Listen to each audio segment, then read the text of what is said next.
तो आज हम बात करने वाले हैं ट्रंप के हमले से रुकेगा क्या खामेनेई का जनाजा। इसके साथ ही हम बात करेंगे ट्रंप ने मेलोनी का कैसे उड़ाया मजाक और क्या इटली ने दिया है इसका जवाब।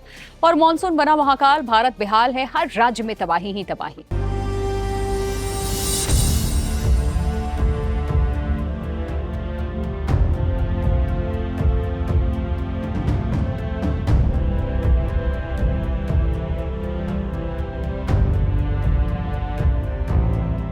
तो आखिर Donald Trump ayatollah Ali Khamenei के अंतिम संस्कार के बीच भी ईरान को निशाना क्यों बना रहे हैं? क्या ये सिर्फ एक बयानबाजी है या इसके पीछे कोई बड़ी रणनीति छुपी हुई है? एक तरफ तेहरान की सड़कों पर लाखों लोग अपने पूर्व सर्वोच्च नेता को अंतिम विदाई दे रहे हैं, लोग रो रहे हैं, मातम मना रहे हैं और अमेरिका मुर्दाबाद के नारे भी साथ में लगा रहे हैं लोग। दूसरी तरफ वॉशिंगटन में बैठे अमेरिकी राष्ट्रपति डोनाल्ड ट्रंप ये कह रहे हैं कि उन्हें समझ नहीं आ रहा है कि लोग खामेनेई के लिए रो क्यों रहे हैं, क्योंकि उनके मुताबिक ईरान के जो लोग हैं यानी कि ईरानी उनसे नफरत करते थे। और इतना ही नहीं, ट्रंप ने ये तक कह दिया है कि शायद ये आंसू असली भी नहीं। अब सवाल ये है कि क्या ये सिर्फ एक विवादित बयान था या अमेरिका और ईरान के बीच शुरू हो चुके नए टकराव का संकेत?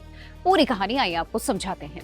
ईरान इस समय अपने इतिहास के सबसे संवेदनशील दौर से गुजर रहा है। अमेरिकी और इजरायली हमले में पूर्व सर्वोच्च नेता आयतुल्ला अली खामेनेई और उनके परिवार के कई सदस्य की जान गई। इसके बाद तेहरान में विशाल अंतिम संस्कार का आयोजन किया गया। पिछले कई दिनों से देख रहे हैं लाखों लोग सड़कों पर उतर आए। शिया परंपरा के अनुसार लोगों ने मातम बनाया, रोते हुए अपने नेता को श्रद्धांजलि दी और देश भर में एकजुटता का संदेश देने की कोशिश की। ईरानी नेतृत्व के लिए ये सिर्फ अंतिम संस्कार नहीं था, बल्कि दुनिया को ये दिखाने का मौका भी था कि संकट की घड़ी में देश अब भी एकजुट है। इसीलिए अंतिम संस्कार को देखकर डोनाल्ड ट्रंप ने अमेरिकी वेबसाइट से बातचीत में कहा कि वो हैरान हो गए हैं। ट्रंप ने यह भी दावा किया कि उन्हें हमेशा ये लगा था कि ईरान के लोग असली खामेनेई से नफरत करते हैं, लेकिन जब उन्होंने लाखों लोगों को रोते हुए देखा तो वो चौंक भी गए। कुछ पल रुकने के बाद ट्रंप ने यह भी कहा कि शायद ये आंसू असली नहीं है। इस बयान ने ईरान में गुस्सा और बढ़ा दिया था। देखिए, ट्रंप यही नहीं रुके, उन्होंने ये भी दावा किया कि ईरान बातचीत के लिए गिड़गिड़ा रहा था ट्रंप के सामने और दोनों पक्षों ने अंतिम संस्कार खत्म होने तक वार्ता में एक हफ्ते का विराम लाने पर सहमति बनाई। ट्रंप ने यह भी कहा है कि फिलहाल कोई किसी पर गोली नहीं चलाएगा, लेकिन उन्होंने साथ में यह भी चेतावनी दी है कि अगर अमेरिका चाहे तो एक ही वार में सब कुछ खत्म कर सकता है। और इस बयान को ईरान ने खुली धमकी के तौर पर देखा भी है और हमने देखा अमेरिका ने क्या स्टेप ले लिया। ट्रंप के बयान के बाद आर्मेनिया स्थित ईरानी दूतावास ने सोशल मीडिया पर तीखी प्रतिक्रिया दी। दूतावास ने लिखा कि लोगों को मारा जा सकता है, विचारों को नहीं मार सकते आपने आयतुल्ला खामेनेई को मार दिया, लेकिन आपने एक इत्र की शीशी तोड़ी है जिसकी खुशबू अब हर तरफ फैल गई है। ईरान ने कहा कि अमेरिका ईरानी समाज और उसकी सभ्यता को समझ ही नहीं सकता है कभी। ये बयानबाजी भी इस वक्त हो रही है, लेकिन विवाद सिर्फ बयानों तक सीमित नहीं रहा। ट्रंप ने बाद में नाटो शिखर सम्मेलन के दौरान साफ शब्दों में कहा कि उनके लिए ईरान के साथ समझौते का दौर खत्म हो चुका है। उन्होंने ईरानी नेतृत्व को लेकर के बेहद आपत्तिजनक भाषा का इस्तेमाल करते हुए कहा कि वो अब उनसे कोई बातचीत करना ही नहीं चाहते। ट्रंप ने यह भी कहा कि उनके मुताबिक ईरानी नेता झूठ बोलते हैं और उनसे बातचीत करना समय की बर्बादी महज है। उन्होंने यहां तक ये कह दिया है कि ईरान के नेता मानसिक रूप से बीमार हो गए हैं और अब नई डील की कोई जरूरत ही नहीं है, इसकी कोई गुंजाइश नहीं बची। देखिए, इधर ईरान ने भी अमेरिका के खिलाफ अपना रुख और सख्त कर दिया। ईरानी विदेश मंत्रालय ने आरोप ये लगाया कि अमेरिका ने युद्ध विराम समझौते का उल्लंघन किया है। मंत्रालय के अनुसार अमेरिकी सेना ने ईरान के दक्षिणी तट के पास निगरानी केंद्र और सैन्य ठिकानों, साथ ही हॉर्मुज जलडमरू मध्य से जुड़े इलाकों पर हमले किए। ईरान का यह कहना है कि इन कार्रवाइयों ने युद्ध समाप्त करने वाले समझौते की बुनियाद ही कमजोर करके रख दी है। अब इन सब के बीच में देखिए आप, अमेरिकी सेंट्रल कमांड यानी कि सेंटकॉम ने दावा किया है कि उसने ईरान के खिलाफ एक नए सैन्य अभियान की शुरुआत कर दी है। अमेरिकी सेना के मुताबिक उसने ईरान के air defence system, command and control network, तटीय radar, anti ship missile system और इस्लामिक रिवोल्यूशनरी गार्ड कॉर्प्स यानी IRGC की 60 से अधिक नौकाओं को निशाना बनाया है। अमेरिका का कहना है कि ये कार्रवाई हॉर्मुज स्ट्रेट से गुजरने वाले अंतर्राष्ट्रीय व्यापारिक जहाजों पर ईरान के कथित हमलों के जवाब में की गई है, अली खामेनेई के जनाजे के बीच में। दूसरी ओर ईरान ने भी पलटवार की चेतावनी दी। विदेश मंत्रालय ने साफ कहा है कि जहां जहां से ईरान पर हमला होगा वहां वहां जवाब दिया जाएगा। ईरान ने खाड़ी देशों को भी चेतावनी दी है कि अगर उन्होंने अपनी जमीन या सैन्य ठिकानों का इस्तेमाल अमेरिका को टारगेट करने दिया तो हमले का सामना करना पड़ सकता है। तो दूसरी ओर ईरान ने भी पलटवार की चेतावनी दी है। विदेश मंत्रालय ने साफ कहा है कि जहां जहां से ईरान पर हमला होगा वहां वहां जवाब दिया जाएगा। ईरान ने खाड़ी देशों को भी चेतावनी दी है कि अगर उन्होंने अपनी जमीन या सैन्य ठिकानों को इस्तेमाल अमेरिका को अगर करने दिया तो उन्हें भी हमले का सामना करना पड़ सकता है। ये सख्त रुख है ईरान का। ईरानी अधिकारियों ने कहा है कि वो अपनी राष्ट्रीय संप्रभुता और क्षेत्रीय अखंडता की रक्षा के लिए किसी भी हद तक जा सकते हैं। अब चुप नहीं बैठेंगे, जो खोना था वो खो चुके हैं। यानी कि एक तरफ अंतिम संस्कार में राष्ट्रीय एकता का प्रदर्शन यहां हो रहा है, तो दूसरी तरफ युद्ध का खतरा फिर से बढ़ता दिखाई दे रहा है। ट्रंप के बयान, चाहे अमेरिकी सैन्य कार्रवाई और ईरान की जवाबी चेतावनियां हो, ये संकेत दे रही हैं कि दोनों देशों के बीच में तनाव कम होने के बजाय और बढ़ रहा है। और आखिर में अब सबसे बड़ा सवाल सामने आता है कि क्या अमेरिका और ईरान के बीच में युद्ध विराम वास्तव में खत्म हो चुका है, जिस सीज फायर की बात हो रही थी? क्या दोनों देश फिर से सीधे सैन्य टकराव की ओर बढ़ रहे हैं? फिलहाल दोनों पक्ष एक दूसरे पर समझौता तोड़ने का आरोप लगा रहे हैं, हमले हो रहे हैं, दावे किए जा रहे हैं। अमेरिका का कहना है कि वो अंतर्राष्ट्रीय समुद्री व्यापार की सुरक्षा कर रहा है, जबकि ईरान का आरोप है कि वॉशिंगटन जानबूझ करके तनाव बढ़ाकर उसे दबाव में लाना चाहता है। तो यह आयतुल्ला अली खामेनी के अंतिम संस्कार के बीच में ट्रंप के बयान सिर्फ एक राजनीतिक टिप्पणी नहीं मान सकते हैं, बल्कि उन्हें अमेरिका की बदलती रणनीति का हिस्सा जोड़ के देखा जा रहा है। अंतिम संस्कार से लेकर युद्ध विराम, नई सैन्य कार्रवाई और एक दूसरे पर गंभीर आरोप, इस सब ने पश्चिम एशिया को फिर से बेहद अस्थिर मोड़ पर लाकर खड़ा कर दिया। पूरी दुनिया की नजर इस बात पर टिकी है कि क्या आने वाले दिनों में कूटनीतिक हालात संभलती नजर आएगी। अमेरिका और ईरान के बीच में ये टकराव एक बार फिर खुले संघर्ष में क्या बदल जाएगा?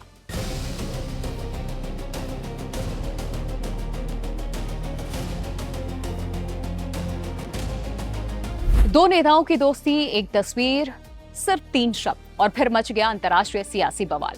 जिस जॉर्जिया मेलोनी को कभी डोनाल्ड ट्रंप का यूरोप में सबसे भरोसेमंद साथी माना जाता था, आज उसी मेलोनी पर ट्रंप ने ऐसा तंज कसा है कि पूरी इटली भड़क उठी। सोशल मीडिया पर एक पोस्ट और उसके कैप्शन को लेकर के बवाल मच गया। इसके बाद शुरू हुई बयानों की जो जंग है वो रुकने का नाम नहीं ले रही। अब सवाल यह है कि क्या ट्रंप और मेलोनी की दोस्ती टूट चुकी है? क्या नेटो के 2 बड़े सहयोगियों के बीच में दरारें पड़ गई हैं, या फिर ये सिर्फ ट्रंप की राजनीति का एक और हाई वोल्टेज अध्याय है? आइए आपको समझाते हैं पूरी इसकी इनसाइड स्टोरी क्या है, क्योंकि चर्चा इसकी बड़ी जोर से हो रही है। कुछ समय पहले एक तस्वीर बिल्कुल अलग थी। अमेरिका में ट्रंप की वापसी के बाद यूरोप में जिस नेता का नाम सबसे पहले लिया जाता था वो थी इटली की प्रधानमंत्री जॉर्जिया मेलोनी। यहाँ दक्षिणपंथी विचारधारा, राष्ट्रवाद, अवैध प्रवासन पर सख्त रुख और कई वैश्विक मुद्दों पर समान सोच, इन्हीं वजहों से दोनों नेताओं की केमिस्ट्री दुनिया भर में चर्चा का विषय बनी हुई थी। कई राजनीतिक विश्लेषक तो मेलोनी को ट्रंप की सबसे करीबी यूरोपीय सहयोगी तक कहने लगे थे, लेकिन राजनीति में रिश्ते बदलते देर नहीं लगते और इस बार भी कुछ ऐसा ही हुआ है। विवाद की जो शुरुआत है वो फ्रांस में आयोजित G7 शिखर सम्मेलन के बाद हुई। सम्मेलन खत्म हुआ तो डोनाल्ड ट्रंप ने ऐसा दावा कर दिया जिससे इटली की राजनीति में भूचाल आ गया है। ट्रंप ने कहा कि जॉर्जिया मेलोनी उनके साथ तस्वीर खिंचवाने के लिए बेहद बेताब थी।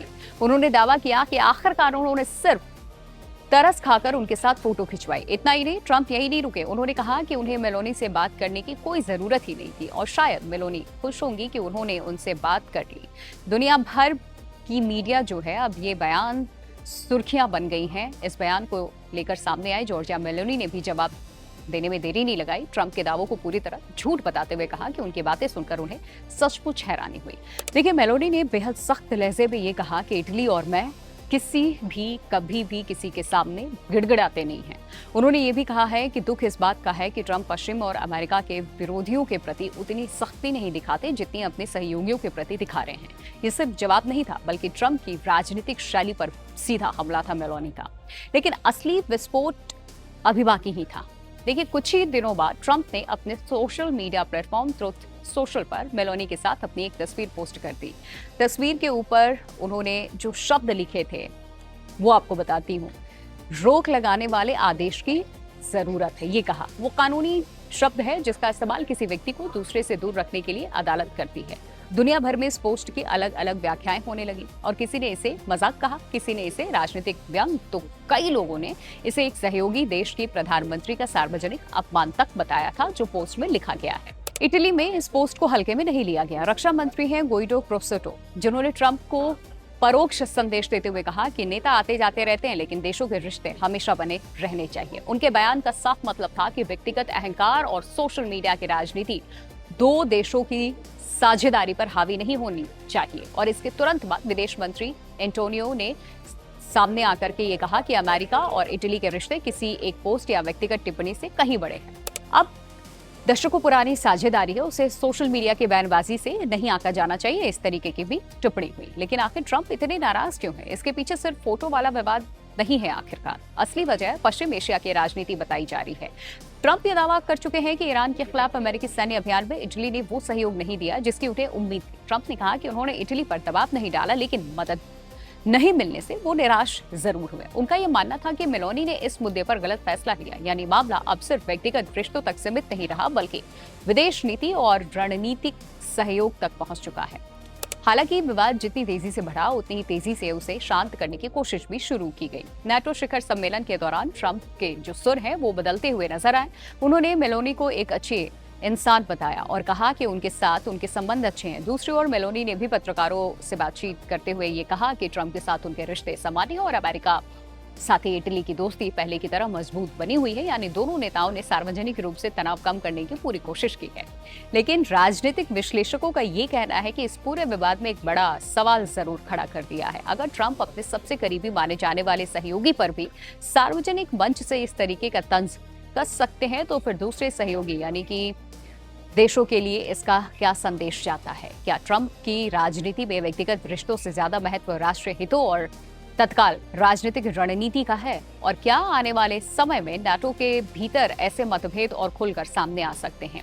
और देखिए, एक और दिलचस्प बात यहाँ ये है कि ट्रंप और मेलोनी दोनों दक्षिणपंथी राजनीति के बड़े चेहरे हैं। दोनों कई मुद्दों पर एक जैसी सोच रखते हैं। इसके बावजूद अगर उनके रिश्तों में इतनी खटास आ सकती है, तो ये दिखाता है कि अंतर्राष्ट्रीय राजनीति में विचारधारा से ज्यादा महत्व राष्ट्रीय हितों का होता है। जब हित टकराते हैं तो सबसे मजबूत दोस्ती भी परीक्षा से गुजरती है। फिलहाल हालात सामान्य होते दिखाई दे रहे हैं। दोनों नेताओं ने एक दूसरे के लिए सकारात्मक बयान दिए और दोनों देशों ने भी साफ कर दिया है कि अमेरिका और इटली की रणनीतिक साझेदारी पर कोई असर नहीं इससे पड़ेगा। लेकिन इस पूरे घटनाक्रम ने ये जरूर दिखा दिया है कि आज के दौर में एक सोशल मीडिया पोस्ट भी अंतर्राष्ट्रीय कूटनीति में तूफान ला सकती है। अब यहाँ पर एक और सवाल है कि क्या ये सिर्फ एक राजनीतिक ड्रामा भर था या ट्रंप और मेलोनी की दोस्ती में आई दरार आने वाले दिनों में और गहरी होगी? इसका जवाब आने वाले दिनों में मिलेगा, वक्त देगा। लेकिन फिलहाल इतना जरूर तय है कि दुनिया की सबसे चर्चित राजनीतिक हस्तियों में से एक अब पहले जैसी बेफिक्र नजर नहीं आती हैं ये हस्तियां।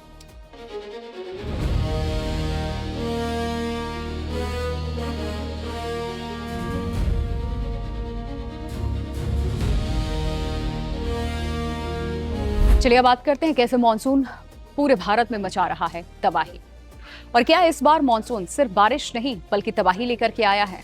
वैसे तो हर साल ये तस्वीरें कमोबेश देखने को मिलती है, लेकिन जिस बारिश का देश महीनों से इंतजार कर रहा था, वहीं अब लोगों के लिए सबसे बड़ा संकट बनती जा रही है। करीब 12 घंटे में 15 इंच से ज्यादा बारिश हुई। कहीं पहाड़ टूट करके सड़कों पर गिरे, तो कहीं नदियां शहरों को निगल रही हैं, तो कहीं सड़कें ही नदियों में बदल चुके हैं। गुजरात से लेकर महाराष्ट्र, केरल, कर्नाटक, जम्मू कश्मीर और दिल्ली एनसीआर तक कुदरत का ऐसा रौद्र रूप देखने को मिल रहा है जिसने करोड़ों लोगों की जिंदगी प्रभावित कर दी। सवाल यह है कि आखिर इस बार मॉनसून इतना खतरनाक क्यों हो गया?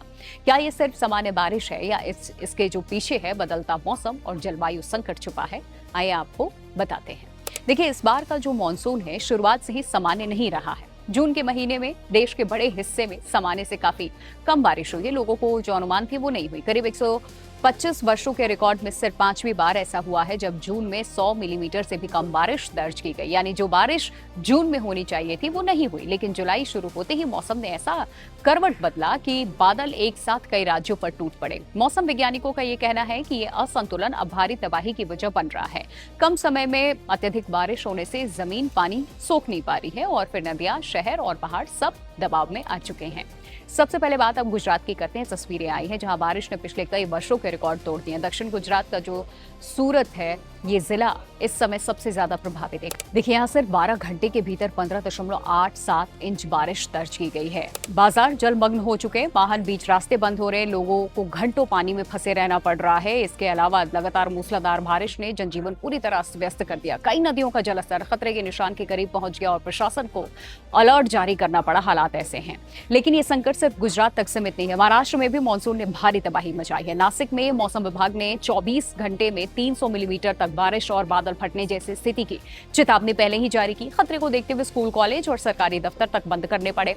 कई गांवों को खाली करा दिया गया क्योंकि खेत, सड़कें और घर पानी में डूबे हैं। मुंबई और उसके आसपास के इलाके में पिछले 48 घंटे में करीब 380 मिलीमीटर बारिश दर्ज की गई। पालघर और लोनावाला और मुंबई के कई हिस्सों में सड़क और नदी का जो अंत है वो खत्म सा हो गया है। राज्य में बारिश से जुड़ी घटनाओं में कई लोगों की जान जा चुकी है। हजारों लोगों को सुरक्षित स्थानों पर पहुंचा दिया गया। हालात को देखते हुए देखिए, केरल के वायनाड से भी ऐसी तस्वीरें सामने आई। पूरे प्रदेश को झकझोर दिया है। बारिश के बीच में अचानक हुए भूस्खलन ने कुछ ही सेकंड में पूरे इलाके का नक्शा बदल दिया।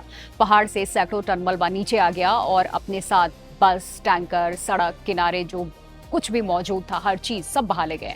लोग जान बचाने के लिए भागते नजर आए। वायनाड की तस्वीर है जहां 2 साल पहले भी भीषण भूस्खलन में सैकड़ों लोगों की जान चली गई थी और इस बार भी लोगों के मन में वही डर वापस लौट आया जो तस्वीरें देखने को मिल रही हैं। कर्नाटक के प्रसिद्ध पर्यटन स्थल कुर्ग में भी बारिश ने बड़ा खतरा पैदा कर दिया है।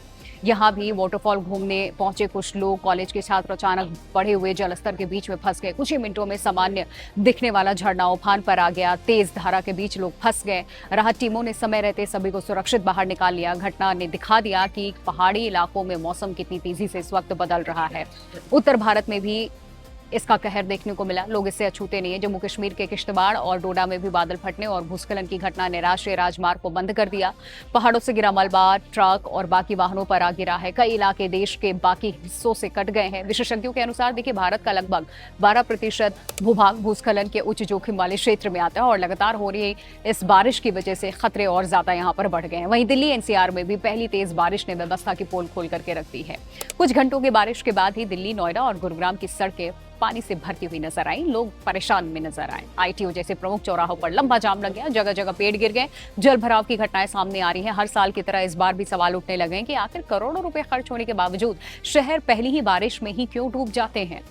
और अब सबसे बड़ा सवाल यही है कि आखिर इस बार मानसून इतना आक्रामक क्यों हो गया है। देश के अलग अलग राज्यों से तस्वीरें आ रही हैं। मौसम वैज्ञानिकों का ये मानना है कि इसके पीछे कई कारण भी हो सकते हैं। जून में कम बारिश होने से जो एटमॉस्फेयर है उसमें नमी लगातार जमा होती रही और जुलाई में अब अनुकूल परिस्थितियां बनी तो फिर नमी एक साथ भारी बारिश के रूप में बरसने लगी। और इसके अलावा अरब सागर और बंगाल की खाड़ी का बढ़ता तापमान, जलवायु परिवर्तन और लगातार बदलते मौसम के पैटर्न को भी यहाँ असामान्य बारिश की बड़ी वजह माना जा रहा है। विशेषज्ञों का ये भी कहना है कि भविष्य में कम दिनों में ज्यादा बारिश यानी कि यहाँ एक्सट्रीम रेनफॉल देखने को मिल सकता है। बारिश केवल प्राकृतिक आपदा नहीं बनती है, कई बार हमारी लापरवाही भी इसे और भयावह बना देती है। शहरों में अवैध निर्माण, नालों पर कब्जा, खराब ड्रेनेज सिस्टम, पहाड़ों में अंधाधुंध कटाई और नदियों के प्राकृतिक बहाव में हस्तक्षेप जैसी समस्याएं मामूली बारिश को भी बड़ी आपदा में बदल देती हैं। और यही वजह है कि हर साल एक जैसी तस्वीरें देखने को मिलती हैं, लेकिन हालात बदलते ही नहीं है। प्रशासन क्या सीख इससे लेता है? मौसम विभाग ने आने वाले दिनों में भी गुजरात, महाराष्ट्र, केरल, कर्नाटक, मध्य भारत और हिमालयी राज्यों में भी भारी बारिश यानी कि बहुत बारिश की चेतावनी दी है। नदियों का जलस्तर लगातार बढ़ रहा है। भूस्खलन का खतरा बना हुआ है। लोगों से अपील है कि वो मौसम विभाग की चेतावनियों को गंभीरता से लें और बिना मतलब यात्रा करने से बचें और प्रशासन के निर्देश का लोग पालन करें। यानी कि जिस मॉनसून का देश बेसब्री से इंतजार कर रहा होता है, अब कई राज्यों के लिए आफत बन चुका है। गुजरात की डूबती सड़कें, महाराष्ट्र के जलमग्न गांव, वायनाड का भूस्खलन, जम्मू कश्मीर के बंद हाईवे और दिल्ली की डूबी सड़कें एक ही कहानी इस वक्त कह रही है। अगर बदलते मौसम और खराब शहरी योजना पर समय रहते ध्यान नहीं दिया गया तो आने वाले वर्षों से ऐसी तबाही और भी तस्वीरें देखने को मिलेंगी जो सामान्य हो जाएंगी शायद हमारे लिए। फिलहाल सबकी नजर आसमान पर है। अगली बारिश राहत लेकर के आएगी या फिर नई मुसीबत, इसका जवाब सिर्फ मौसम के पास है।